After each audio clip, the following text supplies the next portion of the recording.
ಇನ್ನು ಇಂಡಿಗೋ ವಿಮಾನ ಬಿಕ್ಕಟ್ಟು ದೇಶದಾದ್ಯಂತ ಕೋಲಾಹಲ ಸೃಷ್ಟಿಸಿದೆ. ವಿಮಾನಗಳ ಹಾರಾಟದಲ್ಲಿ ಸತತ 6ನೇ ದಿನವೂ ವ್ಯತ್ಯಯವಾಗಿದೆ.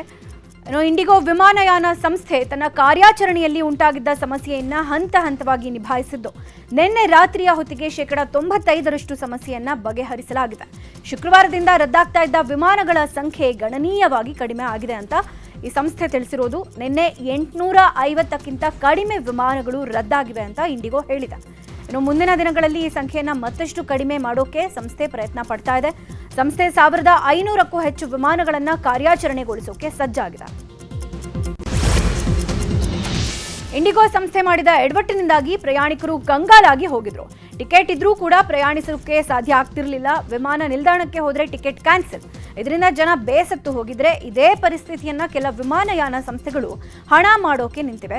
ಮಾಮೂಲಿ ದರಕ್ಕಿಂತ 10 ಪಟ್ಟು ಹೆಚ್ಚು ದರ ವಸೂಲಿ ಮಾಡೋಕೆ ಮುಂದಾಗಿದ್ದು, ಸ್ಪೈಸ್ ಜೆಟ್ ಮತ್ತು ಏರ್ ಇಂಡಿಯಾದಂತಹ ಪ್ರಮುಖ ಸಂಸ್ಥೆಗಳೇ ಹಣ ವಸೂಲಿಗೆ ಇಳಿದಿವೆ.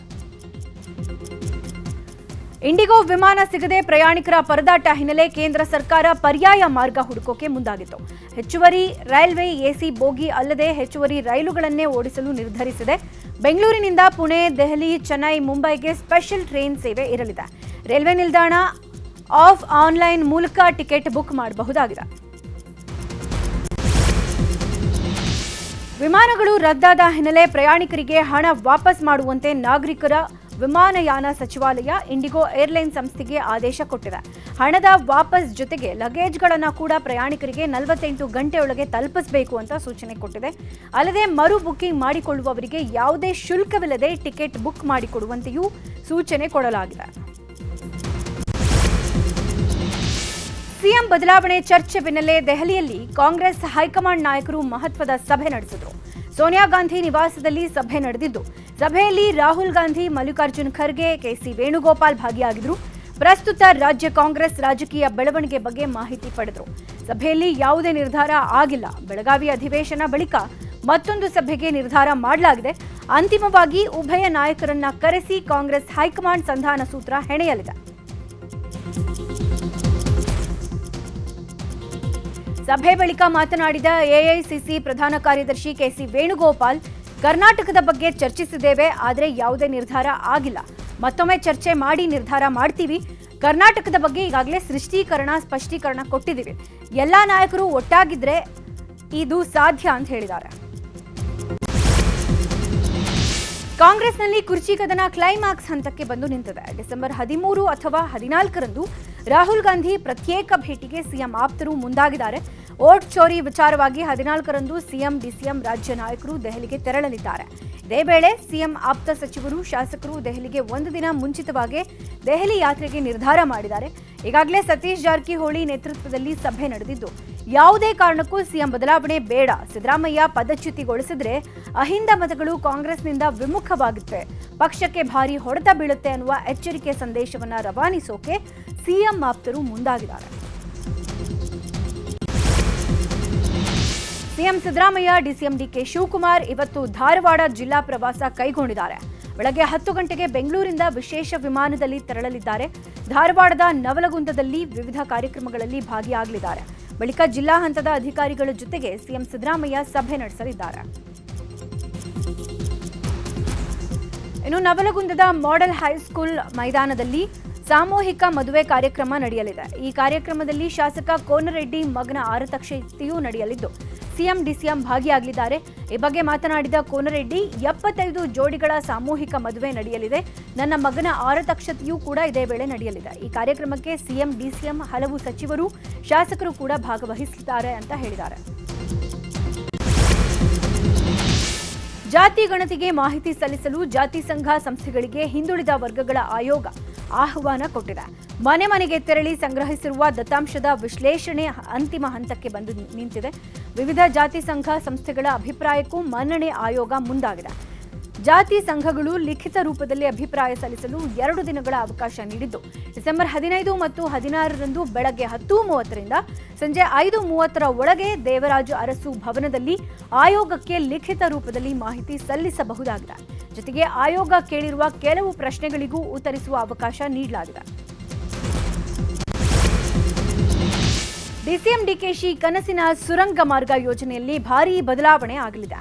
ಹೆಬ್ಬಾಳದಿಂದ ಸಿಲ್ಕ್ ಬೋರ್ಡ್ ವರೆಗಿನ ಸುರಂಗ ಮಾರ್ಗಕ್ಕೆ ಪರ್ಯಾಯವಾಗಿ ಅಂಡರ್ ಪಾಸ್ ನಿರ್ಮಿಸುವುದಾಗಿ ಜಿಬಿಎ ತಿಳಿಸಿದೆ. 16 ಕಿಲೋಮೀಟರ್ ಉದ್ದದ ಸುರಂಗ ಮಾರ್ಗಕ್ಕೆ ಪರ್ಯಾಯವಾಗಿ ಹೆಬ್ಬಾಳದಿಂದ ಮೇಕ್ರಿ ಸರ್ಕಲ್ ವರೆಗೆ ಅಂಡರ್ ಪಾಸ್ ನಿರ್ಮಾಣ ಮಾಡಲಾಗುತ್ತೆ. ಟನಲ್ ರಸ್ತೆಯಲ್ಲಿ ಟೋಲ್ ಸಂಗ್ರಹ ಆಗುವ ಹಿನ್ನೆಲೆಯಲ್ಲಿ ಸುರಂಗ ಮಾರ್ಗ ಬ್ಲೂ ಪ್ರಿಂಟ್ನಲ್ಲಿ ಬದಲಾವಣೆ ಮಾಡಲಾಗಿದ್ದು, ಇದರಿಂದ ಹೆಬ್ಬಾಳದಿಂದ ಜೆಸಿ ನಗರ, ಶಿವಾಜಿನಗರ, ಯಶವಂತಪುರ, ತುಮಕೂರು ರಸ್ತೆಗೆ ಟೋಲ್ ರಹಿತ ಪ್ರತ್ಯೇಕ ಸಂಪರ್ಕ ಸಾಧ್ಯವಾಗುತ್ತೆ. ಇದಕ್ಕೆ ವಿಶೇಷವಾಗಿ 2215 ಕೋಟಿ ರೂಪಾಯಿ ಅನುದಾನ ಮೀಸಲಿಡಲಾಗಿದೆ. ಮುಂದಿನ 1 ವರ್ಷದಲ್ಲಿ ಕಾಮಗಾರಿ ಪೂರ್ಣ ಮಾಡುವ ಗುರಿ ಹೊಂದಿದೆ. ಈ ಖಾತಾ ನೀಡಲು ಪಾಸ್ಪೋರ್ಟ್ ಸೇವಾ ಕೇಂದ್ರದ ರೀತಿಯ ಕೇಂದ್ರ ಆರಂಭಿಸೋಕೆ ತೀರ್ಮಾನ ಮಾಡಲಾಗಿದೆ ಅಂತ ವಿಶೇಷ ಆಯುಕ್ತ ಮನೀಶ್ ಮೌದ್ಗಿಲ್ ತಿಳಿಸಿದ್ದಾರೆ. ಈ ಖಾತಾ ನೀಡಿಕೆಯಲ್ಲಿ ಸಾಕಷ್ಟು ತೊಂದರೆ ಎದುರಾಗ್ತಾ ಇದೆ. 10 ಸೇವಾ ಕೇಂದ್ರ ಆರಂಭ ಮಾಡೋಕೆ ತೀರ್ಮಾನ ಮಾಡಲಾಗಿದೆ. ಅಭಿಯಾನ ನಿರೀಕ್ಷಿತ ಮಟ್ಟದಲ್ಲಿ ಯಶಸ್ಸು ಕಾಣಲಿಲ್ಲ ಅಂತ ಡಿಸಿಎಂ ಗರಂ ಆಗಿದ್ರು. ಈ ಬೆನ್ನಲ್ಲೇ ಸೇವಾ ಕೇಂದ್ರ ಆರಂಭಕ್ಕೆ ತೀರ್ಮಾನ ಮಾಡಿದ್ದಾರೆ. ಟಿಬಿ ಡ್ಯಾಂನಲ್ಲಿ ಕ್ರಸ್ಟ್ ಗೇಟ್ ಅಳವಡಿಸುವ ಕೆಲಸ ಅಧಿಕೃತವಾಗಿ ಆರಂಭ ಆಗಿದೆ. ಈಗಾಗಲೇ 16 ನೂತನ ಕ್ರಸ್ಟ್ ಗೇಟ್ಗಳು ಸಿದ್ಧವಾಗಿವೆ. ಇನ್ನುಳಿದ ಗೇಟ್ಗಳ ತಯಾರಿ ಮಾಡಲಾಗ್ತಾ ಇದೆ. ಇನ್ನು 6 ತಿಂಗಳ ಒಳಗಾಗಿ 33 ಕ್ರಸ್ಟ್ ಗೇಟ್ ಅಳವಡಿಸಲು ಸಿದ್ಧತೆ ನಡೆದಿದೆ. ಗುಜರಾತ್ ಮೂಲದ ಗುತ್ತಿಗೆ ಕಂಪನಿ ಕೆಲಸ ಆರಂಭಿಸಿದ್ದು, ಡ್ಯಾಂಗೆ ಯಾವುದೇ ತೊಂದರೆ ಆಗದಿರಲಿ ಅಂತ ಮಹಾ ಸುದರ್ಶನ್ ಹೋಮ ಮಾಡಲಾಗಿದೆ. ತ್ಯಾಜ್ಯಗಳಿಂದ ಹೊರಬರುವ ದ್ರವ ಸಂಸ್ಕರಿಸಲು ಘಟಕ ಸ್ಥಾಪಿಸಲು ಘನತ್ಯಾಜ್ಯ ನಿರ್ವಹಣಾ ಕಂಪನಿ ಟೆಂಡರ್ ಕೊಟ್ಟಿದೆ. ಒಟ್ಟು 474 ಕೋಟಿ ಮೊತ್ತದ ಟೆಂಡರ್ ಇದಾಗಿದ್ದು, ಮಿಟಗಾನಹಳ್ಳಿ, ಕಣ್ಣೂರು ಸೇರಿದಂತಿರುವ ತ್ಯಾಜ್ಯ ಭೂಭರ್ತಿ ಪ್ರದೇಶದಿಂದ ಹೊರಬರುವ ದ್ರವ ತ್ಯಾಜ್ಯವನ್ನ ಈ ಘಟಕಗಳಲ್ಲಿ ಸಂಸ್ಕರಣೆ ಮಾಡಿ ಮರುಬಳಕೆ ಮಾಡೋಕೆ ನಿರ್ಧಾರ ಮಾಡಲಾಗಿದೆ. ಏಕಕಾಲದಲ್ಲಿ 2878 ಮಿಲಿಲೀಟರ್ ಲೀಚೆಡ್ ಸಂಸ್ಕರಣೆ ಆಗಲಿದ್ದು, ಪ್ರತಿ ಲೀಟರ್ ಸಂಸ್ಕರಣೆ ಮಾಡೋಕೆ ₹1.65 ನಿಗದಿ ಮಾಡಲಾಗಿದೆ ಅಂತ ಘನತ್ಯಾಜ್ಯ ನಿರ್ವಹಣಾ ಕಂಪನಿ ಅಧಿಕಾರಿಗಳು ಮಾಹಿತಿ ಕೊಟ್ಟಿದ್ದಾರೆ. ಬಿಜೆಪಿ ನಾಯಕರ ವಿರುದ್ಧ ಶಾಸಕ ಬಸನಗೌಡ ಪಾಟೀಲ್ ಯತ್ನಾಳ್ ಮತ್ತೆ ವಾಗ್ದಾಳಿ ನಡೆಸಿದ್ದಾರೆ. ಕಾರವಾರದಲ್ಲಿ ಮಾತನಾಡಿದ ಅವರು, ರಾಜ್ಯದಲ್ಲಿ ಸರ್ಕಾರದ ವಿರುದ್ಧ ಮಾತನಾಡೋಕೆ ಬಿಜೆಪಿಯಲ್ಲಿ ನಾಯಕರೇ ಇಲ್ಲ. ಯಡಿಯೂರಪ್ಪ ಸಿಎಂ ಆಗಿದ್ದಾಗ ವಿಜಯೇಂದ್ರ ಡೂಪ್ಲಿಕೇಟ್ ಸಹಿ ಮಾಡಿದ್ರು. ಡೂಪ್ಲಿಕೇಟ್ ಸಹಿ ಮಾಡಿದ ಕೂಡಲೇ ದಾಖಲೆ ಸಿಎಂ ಡಿಸಿಎಂ ಬಳಿ ಇವೆ. ವಿಜಯೇಂದ್ರ ಮಾತಾಡಿದ್ರೆ ದಾಖಲೆ ಬಿಡಬೇಕಾ ಅಂತ ಡಿಕೆ ಕೇಳ್ತಾರೆ. ಹೀಗಾಗಿ ಸಿಎಂ ಒಳ್ಳೆಯ ಬಜೆಟ್ ಮಂಡನೆ ಮಾಡಿದ್ರು ಅಂತ ವಿಜಯೇಂದ್ರ ವರ್ಣನೆ ಮಾಡ್ತಿದ್ದಾರೆ ಅಂತ ಕುಟುಕಿದ್ದಾರೆ. ಮಾದಕ ವಸ್ತುಗಳ ದುರುಪಯೋಗ, ಕಳ್ಳಸಾಗಣೆ ಕುರಿತು ಜಾಗೃತಿ ಮೂಡಿಸುವ ಸಲುವಾಗಿ ಬೆಂಗಳೂರು ಪೊಲೀಸರು ವಿಂಟೇಜ್ ಕಾರುಗಳ ರ್ಯಾಲಿ ಆಯೋಜಿಸಿದ್ದಾರೆ. ವಿಧಾನಸೌಧ ಗ್ರ್ಯಾಂಡ್ ಸ್ಟೆಪ್ಸ್ ಬಳಿ ಗೃಹ ಸಚಿವ ಜಿ ಪರಮೇಶ್ವರ್ ವಿಂಟೇಜ್ ರ್ಯಾಲಿಗೆ ಚಾಲನೆ ನೀಡಲಿದ್ದು, ಬ್ರಿಗೇಡ್ ರಸ್ತೆ, ವಿಠಲ್ ಮಲ್ಯ ರಸ್ತೆ, ಮೈಸೂರು ರಸ್ತೆಯಲ್ಲಿ ರ್ಯಾಲಿ ಸಾಗಲಿದೆ. ಈ ವೇಳೆ ಮಾದಕ ವಸ್ತು ಸೇವನೆ ಬಗ್ಗೆ ಜಾಗೃತಿ ಮೂಡಿಸುವ ಕಾರ್ಯವನ್ನ ಪೊಲೀಸ್ ಇಲಾಖೆ ಹಮ್ಮಿಕೊಂಡಿದೆ.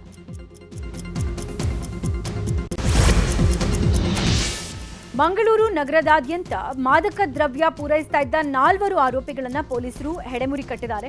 ಸುಮಾರು 50 ಲಕ್ಷ ಮೌಲ್ಯದ 517 ಗ್ರಾಂ ಎಂಡಿಎಂಎಯನ್ನ ವಶಪಡಿಸಿಕೊಂಡಿದ್ದಾರೆ. ಮೊಹಮ್ಮದ್ ಶಿಯಾಬ್, ಮೊಹಮ್ಮದ್ ನೌಷದ್, ಇಮ್ರಾನ್, ನಿಸಾರ್ ಬಂಧಿತರು. ಮಂಗಳೂರು ಸಿಸಿಬಿ ಘಟಕದ ಎಸಿಪಿ ಮನೋಜ್ ಕುಮಾರ್ ನಾಯಕ್ ನೇತೃತ್ವದ ಟೀಮ್ ಖಚಿತ ಮಾಹಿತಿಯ ಮೇರೆಗೆ ದಾಳಿ ಮಾಡಿದೆ. ಮತ್ತೊಂದು ಪ್ರಕರಣದಲ್ಲಿ ಮಾದಕ ವಸ್ತು ಮಾರಾಟ ಮಾಡ್ತಾ ಇದ್ದ 5 ಆರೋಪಿಗಳನ್ನ ದೋಷಿಗಳು ಅಂತ ಮಂಗಳೂರಿನ ತೀರ್ಪು ನೀಡಿದೆ. ಜೊತೆಗೆ 5 ಆರೋಪಿಗಳಿಗೆ ಶಿಕ್ಷೆಯನ್ನ ಪ್ರಕಟಿಸಿ ದಂಡವನ್ನ ವಿಧಿಸಿದೆ. 5 ಆರೋಪಿಗಳಾದ ಲುಲ್, ಡೇನಿಯಲ್, ಮೊಹಮ್ಮದ್ ರಮೀಜ್, ಮೊಹಿದ್ದೀನ್ ರಶೀದ್, ಅಬ್ದುಲ್ ರಾವೂಫ್ ಮತ್ತು ಸಬಿತಾರನ್ನ ದೋಷಿಗಳು ಅಂತ ತೀರ್ಪು ಕೊಟ್ಟಿದೆ. ಆರೋಪಿಗಳಿಗೆ ಕನಿಷ್ಠ 12 ವರ್ಷ ಶಿಕ್ಷೆ ಹಾಗೂ 1.25 ಲಕ್ಷ ದಂಡ ವಿಧಿಸಿ ಕೋರ್ಟ್ ತೀರ್ಪನ್ನ ನೀಡಿದೆ. ಹೊಸ ವರ್ಷಾಚರಣೆ ಸಮೀಪ ಆಗ್ತಾ ಇರುವ ಹಿನ್ನೆಲೆ ಪೊಲೀಸರು ಭರ್ಜರಿ ಸಿದ್ಧತೆ ನಡೆಸಿದ್ದಾರೆ. ದೆಹಲಿ ಕಾರು ಬಾಂಬ್ ಸ್ಫೋಟದ ನಂತರ ಬೆಂಗಳೂರು ಪೊಲೀಸರು ಮುನ್ನೆಚ್ಚರಿಕೆ ವಹಿಸಿದ್ದಾರೆ. ಬಾಂಬ್ ನಿಷ್ಕ್ರಿಯ ದಳಕ್ಕೆ ವಿಶೇಷ ತರಬೇತಿ ಕೊಡಲಾಗ್ತಾ ಇದೆ. ಹೊಸ ವರ್ಷಕ್ಕೆ ಯಾವ ರೀತಿ ಚೆಕ್ ಮಾಡಬೇಕು, ತುರ್ತು ಸಂದರ್ಭದಲ್ಲಿ ಯಾವ ರೀತಿ ಕರ್ತವ್ಯ ನಿರ್ವಹಿಸಬೇಕು, ಏನೆಲ್ಲ ಕ್ರಮ ಕೈಗೊಳ್ಳಬೇಕು ಅನ್ನುವ ಬಗ್ಗೆ ತರಬೇತಿ ಕೊಡಲಾಗ್ತಾ ಇದೆ. ಮತ್ತೊಂದು ಕಡೆ ನ್ಯೂ ಇಯರ್ ಪಾರ್ಟಿಗೆ ಮಾದಕ ವಸ್ತುಗಳ ತಡೆಗೆ ಖಾಕಿ ಫುಲ್ ಅಲರ್ಟ್ ಆಗಿದೆ. ಹೊಸ ವರ್ಷಕ್ಕೆ ನಗರಕ್ಕೆ ಬರುವ ಡ್ರಗ್ ತಡೆಯೋಕೆ ಪ್ಲಾನ್ ಮಾಡಲಾಗಿದ್ದು, ಪೆಡ್ಲರ್ಗಳನ್ನ ಪತ್ತೆ ಮಾಡೋಕೆ ಪೊಲೀಸರು ಮುಂದಾಗಿದ್ದಾರೆ. ಪೊಲೀಸ್ ಚೆಕ್ ಪೋಸ್ಟ್ಗಳಲ್ಲಿ ಡ್ರಗ್ಸ್ ಸೇವನೆ ಪರೀಕ್ಷೆ ಮಾಡಲಾಗ್ತಾ ಇದೆ. ಅನುಮಾನ ಬಂದವರ ರಕ್ತ ಪರೀಕ್ಷೆ ನಡೆಸೋಕೆ ಚಿಂತನೆ ನಡೆಸಲಾಗ್ತಾ ಇದೆ. ಡ್ರಗ್ಸ್ ದಂಧೆ ಸಂಬಂಧ 302 ಮಂದಿ ವಿದೇಶಿ ಪ್ರಜೆಗಳ ಗಡೀಪಾರು ಕೂಡ ಆಗಿದೆ. ಪರಿಶಿಷ್ಟ ಜಾತಿಯವರ ಮೇಲೆ ದೌರ್ಜನ್ಯ ನಡೆದರೆ ಎಫ್ಐಆರ್ ದಾಖಲಿಸಿ ಕೈಗೊಂಡು ಭದ್ರತೆಯನ್ನು ಒದಗಿಸಬೇಕು ಅಂತ ರಾಷ್ಟ್ರೀಯ ಪರಿಶಿಷ್ಟ ಜಾತಿಗಳ ಆಯೋಗದ ಸದಸ್ಯ ವಡೆಪಲ್ಲಿ ರಾಮಚಂದರ್ ಪೊಲೀಸರಿಗೆ ನಿರ್ದೇಶನ ಕೊಟ್ಟಿದ್ದಾರೆ. ಮೈಸೂರಿನಲ್ಲಿ ಜಿಲ್ಲಾ ಮಟ್ಟದ ಅಧಿಕಾರಿಗಳೊಂದಿಗೆ ಹಮ್ಮಿಕೊಂಡಿದ್ದ ಪ್ರಗತಿ ಪರಿಶೀಲನಾ ಸಭೆಯ ಅಧ್ಯಕ್ಷತೆಯನ್ನು ವಹಿಸಿ ಮಾತನಾಡಿದ ಅವರು, ಮಾನ್ಯ ಪ್ರಧಾನಮಂತ್ರಿಗಳು ಪರಿಶಿಷ್ಟ ಜಾತಿ ಹಾಗೂ ಪಂಗಡದ ಜನರ ಅಭಿವೃದ್ಧಿಗಾಗಿ ಹಲವಾರು ಯೋಜನೆಗಳನ್ನು ಜಾರಿಗೆ ತಂದಿದ್ದಾರೆ. ಪರಿಶಿಷ್ಟ ಜಾತಿಯ ಜನರಿಗೆ ಇರುವ ಸೌಲಭ್ಯಗಳನ್ನು ಅರ್ಹರಿಗೆ ಪಾರದರ್ಶಕವಾಗಿ ತಲುಪಿಸಬೇಕು ಅಂತ ವಿವಿಧ ಇಲಾಖೆಗಳ ಅಧಿಕಾರಿಗಳಿಗೆ ಸೂಚನೆ ಕೊಟ್ಟರು. ಕೃಷಿ ಪಂಪ್ಸೆಟ್ಗಳಲ್ಲಿ ಕೇಬಲ್ ಕದೀತಾ ಇದ್ದ 3 ಖದೀಮರನ್ನ ಗ್ರಾಮಸ್ಥರು ರೆಡ್ ಹ್ಯಾಂಡ್ ಆಗಿ ಹಿಡಿದು ಪೊಲೀಸರಿಗೆ ಒಪ್ಪಿಸಿದ್ದಾರೆ. ಚಾಮರಾಜನಗರ ಜಿಲ್ಲೆ ಗುಂಡ್ಲುಪೇಟೆ ತಾಲೂಕಿನ ಗೋಪಾಲ್ಪುರದಲ್ಲಿ ಘಟನೆ ನಡೆದಿರೋದು. ಗುಂಡ್ಲುಪೇಟೆಯ ಸಲೀಂ ಪಾಷಾ ಹಾಗೂ ಇನ್ನಿಬ್ಬರು ಬಾಲಕರು ಕೇಬಲ್ ಕಳವು ಮಾಡ್ತಾ ಇದ್ರು. ಈ ವೇಳೆ ಗ್ರಾಮಸ್ಥರ ಕೈಗೆ ಸಿಕ್ಕಿ ಬಿದ್ದಿದ್ದು ಗುಂಡ್ಲುಪೇಟೆ ಪೊಲೀಸರು ವಶಕ್ಕೆ ಪಡ್ಕೊಂಡಿದ್ದಾರೆ. ರಾಜ್ಯ ಸರ್ಕಾರ ಗೋವು ಕಳ್ಳರಿಗೆ ಸಹಕರಿಸಿರುವ ಕಾಯ್ದೆ ಜಾರಿಗೆ ತರ್ತಾ ಇದೆ ಅಂತ ವಿಶ್ವ ಹಿಂದೂ ಪರಿಷತ್ ಆರೋಪ ಮಾಡಿದೆ.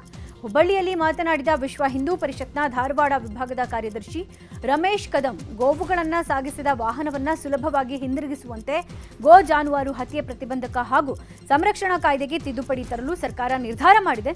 ಸಂಪುಟದಲ್ಲಿ ಕೈಗೊಂಡ ನಿರ್ಣಯವನ್ನ ಕೂಡಲೇ ವಾಪಸ್ ಪಡಿಬೇಕು, ಇಲ್ಲದೇ ಇದ್ದಲ್ಲಿ ಉಗ್ರವಾದ ಹೋರಾಟ ಮಾಡುವುದಕ್ಕೆ ಎಚ್ಚರಿಕೆ ಕೊಡಲಾಗಿದೆ. ಕೊಪ್ಪಳ ಜಿಲ್ಲೆ ಸೇರಿದಂತೆ ಉತ್ತರ ಕರ್ನಾಟಕದ ಕಬ್ಬು ಬೆಳೆಗಾರರ ಹೋರಾಟ ತಣ್ಣಗಾದ ಬೆನ್ನಲ್ಲೇ ಮೆಕ್ಕೆಜೋಳ ಬೆಳೆಗಾರರ ಹೋರಾಟದ ಕಿಚ್ಚು ಹೆಚ್ಚಾಗಿದೆ. ಮೆಕ್ಕೆಜೋಳದ ಬೆಲೆ ಇಳಿಕೆಯಿಂದ ರೈತರು ಬೇಸತ್ತು ಹೋಗಿದ್ದಾರೆ. ರಾಜ್ಯದ ರೈತರು ಬೀದಿಗಿಳಿದು ಅಹೋರಾತ್ರಿ ಹೋರಾಟ ಮಾಡಿ ಬೆಂಬಲ ಬೆಲೆಗೆ ಆಗ್ರಹಿಸುತ್ತಿದ್ದಾರೆ. ಆದರೆ ಕೊಪ್ಪಳದಲ್ಲಿರುವ ರೈತರು ಈಗ ನಮಗೆ ಪ್ರತ್ಯೇಕ ರಾಜ್ಯ ಕೊಡಿ ಅಂತ ಶಾಸಕರ ಮೂಲಕ ಸಿಎಂಗೆ ಮನವಿ ಸಲ್ಲಿಸಿದ್ದಾರೆ. 11 ದಿನಗಳ ಕಬ್ಬನ್ ಪಾರ್ಕ್ ಫ್ಲವರ್ ಶೋಗೆ ಇವತ್ತು ತೆರೆ ಬೀಳಲಿದೆ. ನವೆಂಬರ್ 27ರಿಂದ ಆರಂಭವಾಗಿದ್ದ ಫ್ಲವರ್ ಶೋಗೆ ಲಕ್ಷಾಂತರ ಮಂದಿ ಆಗಮಿಸಿದ್ರು. ಹೂವುಗಳಿಂದ ವಿವಿಧ ಮಾದರಿಯ ಕಲಾಕೃತಿಗಳನ್ನು ರಚಿಸಲಾಗಿತ್ತು. ಬೆಂಗಳೂರು ಜನರ ಮನಸೂರೆ ಆಗಿತ್ತು. ಇವತ್ತು ವೀಕೆಂಡ್ ಆಗಿರುವ ಹಿನ್ನೆಲೆ ಮತ್ತಷ್ಟು ಜನ ಸೇರುವ ಸಾಧ್ಯತೆ ಇದೆ. ಹೀಗಾಗಿ ಸಾರ್ವಜನಿಕರ ವಾಹನಗಳ ನಿಲುಗಡೆ ಪ್ರತ್ಯೇಕ ವ್ಯವಸ್ಥೆ ಕಲ್ಪಿಸಲಾಗಿದೆ. ಕಂಠೀರವ ಸ್ಟೇಡಿಯಂನಲ್ಲಿ ಪಾರ್ಕಿಂಗ್ ವ್ಯವಸ್ಥೆಯನ್ನು ಮಾಡಲಾಗಿದೆ.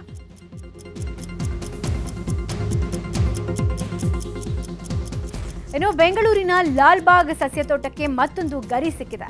2025ರಲ್ಲಿ ಹೆಚ್ಚು ಬಾರಿ ಗೂಗಲ್ನಲ್ಲಿ ಹುಡುಕಾಟವಾದ ಸಸ್ಯತೋಟ ಅಂತ ಲಾಲ್ಬಾಗ್ ಗೂಗಲ್ ತಿಳಿಸಿದೆ. ಬೆಂಗಳೂರು ಅಭಿವೃದ್ಧಿ ಪ್ರಾಧಿಕಾರ ಆಯೋಜಿಸಿದ ಮೆಗಾ ಫ್ಲಾಟ್ ಮೇಳದ ಮೊದಲ ದಿನವೇ ಅದ್ಧೂರಿ ರೆಸ್ಪಾನ್ಸ್ ಸಿಕ್ಕಿದೆ. ಕಣಿಮೆಣಿಕೆ, ಕೊಮ್ಮಘಟ್ಟ ಹಾಗೂ ಹೊಣ್ಣಿಗೆರೆಯಲ್ಲಿ ಬಿಡಿಎ ಅಪಾರ್ಟ್ಮೆಂಟ್ನಲ್ಲಿರುವ ಫ್ಲಾಟ್ಗಳನ್ನು ಸಾರ್ವಜನಿಕರು ಖರೀದಿಸೋಕೆ ವ್ಯವಸ್ಥೆ ಮಾಡಲಾಗಿದೆ. ನೇರವಾಗಿ ಫ್ಲಾಟ್ಗಳನ್ನು ನೋಡಿ ಅದರ ಬಗ್ಗೆ ಅಧಿಕಾರಿಗಳಿಂದಲೇ ಮಾಹಿತಿಯನ್ನು ಪಡ್ಕೊಂಡು ಜನ ಖರೀದಿ ಮಾಡಬಹುದು. ನಾಳೆಯೂ ಕೂಡ ಫ್ಲಾಟ್ ಮೇಳ ಮುಂದುವರಿಯಲಿದ್ದು ಸ್ಥಳದಲ್ಲೇ ವಿವಿಧ ಬ್ಯಾಂಕ್ಗಳ ಪ್ರತಿನಿಧಿಗಳು ಹಾಜರಿರಲಿದ್ದು ಸಾಲದ ವ್ಯವಸ್ಥೆಯು ಬಿಡಿಎ ಸಮ್ಮುಖದಲ್ಲೇ ನಡೆಯಲಿದೆ. ದಾವಣಗೆರೆ ವಿಶ್ವವಿದ್ಯಾನಿಲಯದಲ್ಲಿ ಡಾಕ್ಟರ್ ಬಿಆರ್ ಅಂಬೇಡ್ಕರ್ ಅವರ 69ನೇ ಪರಿನಿರ್ವಾಣ ದಿನವನ್ನು ಆಚರಿಸಲಾಗಿದೆ. ವಿಶ್ವವಿದ್ಯಾನಿಲಯ ಆವರಣದಲ್ಲಿ ಕ್ಯಾಂಡಲ್ ಮಾರ್ಚ್ ಅನ್ನು ವಿದ್ಯಾರ್ಥಿಗಳು ಹಾಗೂ ಉಪನ್ಯಾಸಕರು ಆಯೋಜಿಸಿದ್ರು. ಎಲ್ಲರೂ ಕೈಯಲ್ಲಿ ದೀಪಗಳನ್ನು ಹಿಡಿದು ಮೌನ ಯಾತ್ರೆ ನಡೆಸಿ ಅಂಬೇಡ್ಕರ್ ಅವರ ತತ್ವ ಮೌಲ್ಯಗಳನ್ನು ಸ್ಮರಿಸಿದ್ದಾರೆ. ಹುಬ್ಬಳ್ಳಿಯಲ್ಲೂ ಅಂಬೇಡ್ಕರ್ ಪರಿನಿರ್ವಾಣ ದಿನಾಚರಣೆ ಆಚರಿಸಲಾಗಿದೆ. ಹುಬ್ಬಳ್ಳಿ ಧಾರವಾಡ ಪೂರ್ವ ವಿಧಾನಸಭಾ ಕ್ಷೇತ್ರದ ಬಿಜೆಪಿ ಘಟಕದಿಂದ ಮೆರವಣಿಗೆ ನಡೆಯಲಾಗಿದೆ. ಇನ್ನು ಚೆನ್ನಮ್ಮ ವೃತ್ತದಿಂದ ಅಂಬೇಡ್ಕರ್ ವೃತ್ತದವರೆಗೂ ಮೆರವಣಿಗೆ ಮಾಡಲಾಗಿದ್ದು ಅಂಬೇಡ್ಕರ್ ಪರ ಘೋಷಣೆ ಕೂಗಿದ ಕಾರ್ಯಕರ್ತರು ಸಂವಿಧಾನಕ್ಕೆ ಜಯವಾಗಲಿ ಅಂತ ಹೇಳಿದ್ದಾರೆ. ಕ್ಯಾಂಡಲ್ ಮಾರ್ಚ್ ಮೆರವಣಿಗೆಯಲ್ಲಿ 100 ಕಾರ್ಯಕರ್ತರು ಭಾಗಿಯಾಗಿದ್ದರು. ಬೆಂಗಳೂರಿನ ಜೀವನ ಭೀಮಾ ನಗರದ ಆಂಗಿಕ್ ಅಕಾಡೆಮಿ ಆಫ್ ಡ್ಯಾನ್ಸ್ ವಾರ್ಷಿಕೋತ್ಸವ ನಡೆಯಿತು. ಬೆಂಗಳೂರಿನ ಎಡಿಎ ರಂಗಮಂದಿರದಲ್ಲಿ ನಡೆದ ಕಾರ್ಯಕ್ರಮದಲ್ಲಿ ನೃತ್ಯ ಶಾಲೆಯ 100 ಮಕ್ಕಳು ನೃತ್ಯ ಪ್ರದರ್ಶನ ನೀಡಿದರು. ಈ ಪೈಕಿ ಮಣ್ಣಿನ ಮಡಿಕೆಯ ಮೇಲೆ ಭಾವನಾ ಭಟ್ ಸೇರಿದಂತೆ ಹಲವು ವಿದ್ಯಾರ್ಥಿನಿಯರು ಪ್ರದರ್ಶಿಸಿದ ಸಾಂಪ್ರದಾಯಿಕ ಭರತನಾಟ್ಯ ಪ್ರೇಕ್ಷಕರ ಮನಸೆಳೆಯಿತು.